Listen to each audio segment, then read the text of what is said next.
Saludos, mi nombre es Juan Narciso Martínez y hoy voy a hablar sobre el tema fotosíntesis y sus dos fases. La fotosíntesis es el proceso metabólico por el que las plantas verdes convierten sustancias inorgánicas, dióxido de carbono y agua, en sustancias orgánicas, hidratos de carbono, desprendiendo oxígeno y lo hacen aprovechando la energía de la luz solar. Además, es el principal proceso de nutrición de las plantas y de otros organismos dotados de clorofila. El intercambio de gases que se produce durante la fotosíntesis es fundamental para el ecosistema y para la vida. Esto se debe a que permite la creación y circulación de la materia orgánica y la fijación de materia inorgánica. Como podemos ver en el cuadro, el proceso mediante el cual las plantas fabrican su propio alimento.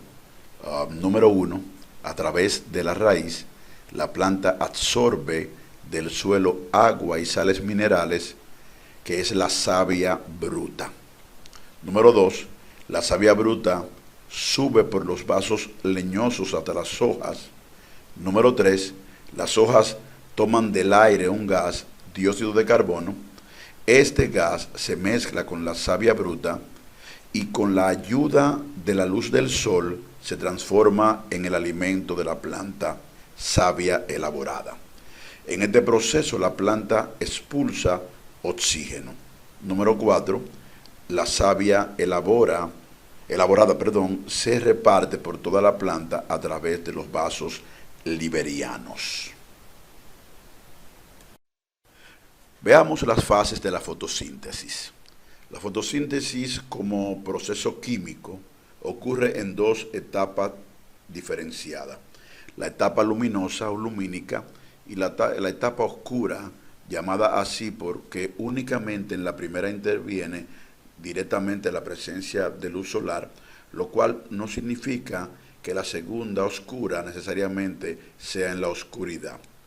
La etapa luminosa o fotoquímica, durante esta fase se dan las reacciones biolumínicas en el interior de la planta, es decir, la planta capta la energía solar por medio de la clorofila y la utiliza para producir ATP y NADPH.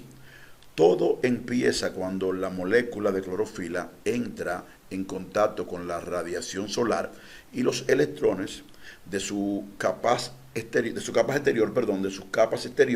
son excitados, desencadenando una cadena de transporte de electrones semejante a la electricidad, que es aprovechada para la síntesis de ATP, adenosín trisfosfato, y de NADPH, nicotín, adenín, dinucleótido fosfato.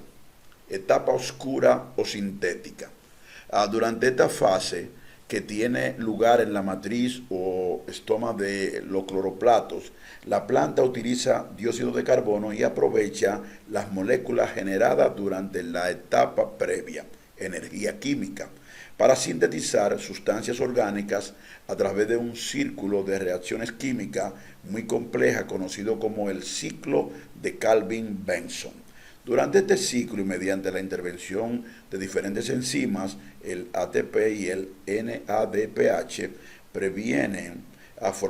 se utilizan para la fabricación de glucosa a partir de dióxido de carbono que la planta toma de la atmósfera. En esta imagen que vamos a ver ahora, podemos ver cómo las dos fases podemos mirarlas de una forma más clara. En la noche es la respiración y en el día predomina la fotosíntesis. La fase oscura es el estroma, en ella se realiza la fijación del CO2 con el CO2 de carbono, y en la parte luminosa, en el tiacoide, en ella se producen transferencias de electrones. Es decir, que debajo de la tierra, en las raíces, entonces podemos ver la manifestación del dióxido de carbono, del oxígeno, del agua, de cada uno de estos elementos. Como todo proceso químico, la fotosíntesis tiene su fórmula.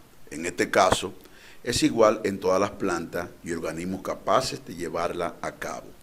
6H2O más 6CO2 más luz es igual a C6H12O6 más 602.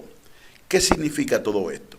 Que para realizar el paso elemental de la fotosíntesis son necesarios 6 moléculas de agua, H2O, 6 moléculas de dióxido de carbono, CO2, y el aporte de los fotones o energía lumínica gracias a los cloroplastos y al proceso de fotosíntesis. Estos ingredientes se acaban transformando en una molécula glucosa y 6 moléculas de oxígeno, O2. El oxígeno es expulsado de vuelta a la atmósfera, mientras la glucosa se utiliza para proporcionar energía a la planta y producir compuestos como proteínas, almidón o lípidos, entre otros. Hasta acá nuestra presentación. Muchas gracias por escucharnos.